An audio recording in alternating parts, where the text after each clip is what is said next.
నమస్కారం అండి.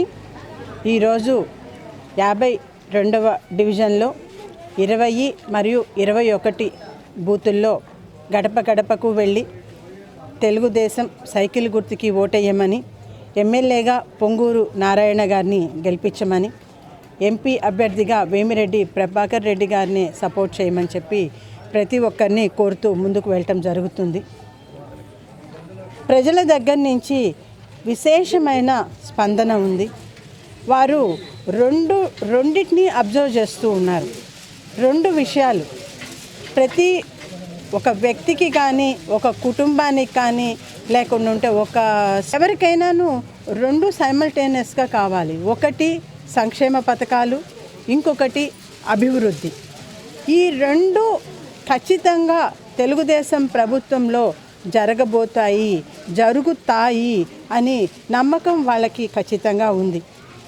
సంక్షేమ పథకాలను తీసుకుంటే మనకి పెన్షన్ని, అవ్వాతాతల పెన్షన్ని 3,000 నుంచి 4,000కు చేస్తున్నామని చెప్పున్నారు. అదే రకంగా అంగవైకల్యం ఉన్న వాళ్ళకి, ఫిజికల్లీ హ్యాండిక్యాప్డ్కి నెలకి 6,000 రూపాయలు అని చెప్పి అనౌన్స్ చేస్తున్నారు. తర్వాత 18 సంవత్సరాలు దాటిన ప్రతి మహిళకి, పేద మహిళకి, ప్రతి మహిళకి నెలకి 1,500 రూపాయలు అకౌంట్లో పడుతుంది అని చెప్పున్నారు. తల్లికి వందనం కిందన ఇప్పటి ప్రభుత్వం లాగా ఏదో ఒక బిడ్డకి ఇచ్చి మిగిలిన బిడ్డలు చదువుకోకపోయినా పర్వాలేదు అన్నట్టు కాకుండా ప్రతి బిడ్డకి వాళ్ళకి 15,000 లెక్కన, ఒకళ్ళున్నా, ఇద్దరున్నా, ముగ్గురున్నా, నలుగురున్నా ప్రతి ఒక్కరికి చేస్తాము అని చెప్పి హామీ ఇవ్వటం జరిగింది. అది కానివ్వనండి. సో ఇది కాకుండా అంతకుముందు ఆపేస్తున్నారు. దుల్హన్ పథకం ఆపేస్తుంది, తర్వాత రంజాన్ తోఫా ఆపేస్తుంది, ఇలా అన్న క్యాంటీన్లు మూసేస్తున్నాయి. అలా కాకుండా వాటన్నిటినీ కూడా చంద్రన్న బీమా పథకము ఉండింది, ఇవన్నీ కూడా ఆపేస్తున్నాయి. ఇవన్నీ చాలా చాలా చాలా ఆదరవుగా ఉండింది. ప్రత్యేకించి ముస్లిం మైనారిటీలో వీటిల్లో తక్కువ ఇన్కమ్ ఉన్న వాళ్ళకి ఇవంతా చాలా చాలా చేదోడు వాదోడుగా ఉండేది. వాళ్ళకి వేడి నీళ్ళకి చన్నీళ్ళలాగా ఉపయోగపడేది. అవన్నీ ఆపేస్తున్నారు. కానీ మన తెలుగుదేశం ప్రభుత్వం వస్తే ఇవన్నీ సంక్షేమ కార్యక్రమాలు ఇప్పటికన్నా ఇంకా బాగా జరుగుతాయి అనే నమ్మకం వాళ్ళకు ఉంది.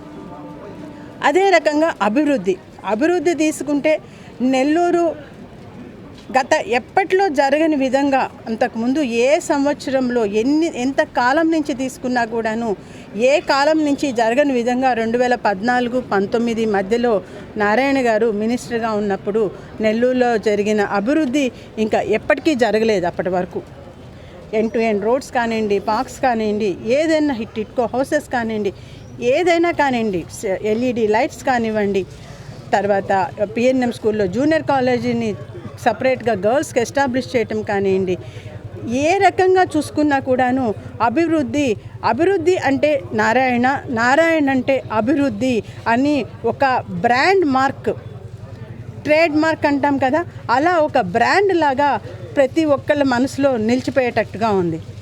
సో ఆ రకంగా అభివృద్ధి ఖచ్చితంగా జరుగుతుంది. తర్వాత ఇంకా ఫర్దర్గా ఏదైతే ఉందో మనకి దోమలు లేని నగరంగా తీర్చిదిద్దటం, తర్వాత ఇంటింటికి మినరల్ వాటర్ సదుపాయము పైప్ లైన్ ద్వారా ఇంటికే వస్తుంది అని నారాయణ గారు అష్యూరెన్స్ ఇవ్వటము, ప్లస్ మాటల మనిషి కాదు, పని చేసే వ్యక్తి అనేది నేను ఏదైనా చెప్పబోతుంటే అసలు చెప్పనవసరం లేదమ్మా, మాకు ఆ విషయం తెలుసు. ఎవరితోనైనా ఈ మాట మొదలుపెట్టిన వెంటనే వాళ్ళ దగ్గర నుంచే, లేకపోతే కొంచెం ముస్లిం యువతులు అయితే కొంచెం ఎక్కువగా ఎక్స్ప్రెస్ చేయని వాళ్ళైతే నవ్వేసేసి తెలుసమ్మా.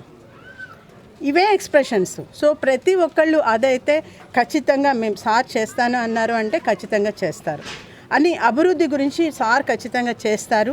సంక్షేమ పథకాలు కూడా మంచిగా ఉన్నాయి కాబట్టి ఖచ్చితంగా మేము తెలుగుదేశం ప్రభుత్వంనే గెలిపించుకుంటాము అనేది వాళ్ళల్లో చాలా కన్ఫర్మ్గా అయిపోయింది. అయితే ఒక చిన్న బీజేపీతో ఇక్కడ ఎక్కువ ముస్లిం మైనారిటీ కమ్యూనిటీ ఉంది, బీజేపీతో కలిశారు కదా మాకేమన్నా ఇబ్బంది వస్తుందా, అలా ఎందుకు కలవటం వల్ల మాకేమన్నా ఇబ్బంది వస్తుందా అని వాళ్ళల్లో ఒక చిన్న సంశయం ఉంది. దాన్ని కూడాను ప్రతి ఒక్కరికి మేము చెప్తూ వస్తున్నాము. బీజేపీలో కలవటం కూడాను సెంట్రల్ నుంచి మనకి సపోర్టు ఫండ్స్ ఉండాలి. అలా ఉన్నప్పుడు అదేవిధంగా స్టేట్ గవర్నమెంట్ నుంచి ఉండాలి. ఈ రకంగా మనకి 2 రకాలుగా ఉన్నప్పుడు అభివృద్ధి కార్యక్రమము చాలా బాగా చేసుకోగలుగుతాము అన్న ఉద్దేశంతోనే బీజేపీతో చేరటము, భాగస్వామ్యం తీసుకోవటం జరిగింది. అంతేకాని అక్కడి నుంచి ఎటువంటి ఇబ్బంది ఉండదు. దేనికైనా కూడాను ఇంత నలుసు కూడా ఏమీ ఇబ్బంది లేకుండా వాళ్ళకి ప్రతి దానికి సపోర్టివ్గా నారాయణ గారు ఖచ్చితంగా ముందు నిలబడి ఉంటారు. కాబట్టి మీకు మీ మీద ఎటువంటి ఈగ దోమ కూడా వాలేదానికి ఉండదు. ప్రతి దానికి నారాయణ గారు ఖచ్చితంగా సపోర్ట్ ఉంటారు, మేము ఉంటాము అంతే. మీరు దాన్ని ఎటువంటి సంశయము లేదు దానిలో.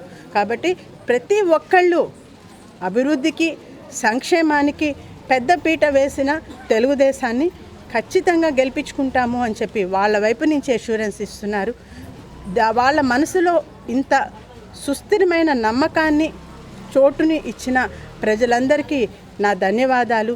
ఈ కార్యక్రమం ఏదైతే ఉందో సంక్షేమ కార్యక్రమాలు కానివ్వండి, మనం చేయబోయే తెలుగుదేశంలో రాబోయే పథకాలు కానివ్వండి, ఇవన్నీ ప్రజలకి ప్రతి ఒక్కళ్ళకి చేరేటట్టుగా కష్టపడి పాటుపడుతున్న ప్రతి కార్యకర్తకి, బిఎల్ఏకి, బూత్ ఇన్ఛార్జెస్కి, తర్వాత కన్వేయర్స్కి, తర్వాత ఎన్ టీమ్కి, మహిళా శక్తి టీంకి, తర్వాత యూత్ టీంకి ప్రతి ఒక్కళ్ళకి నా హృదయపూర్వకమైన ధన్యవాదాలు.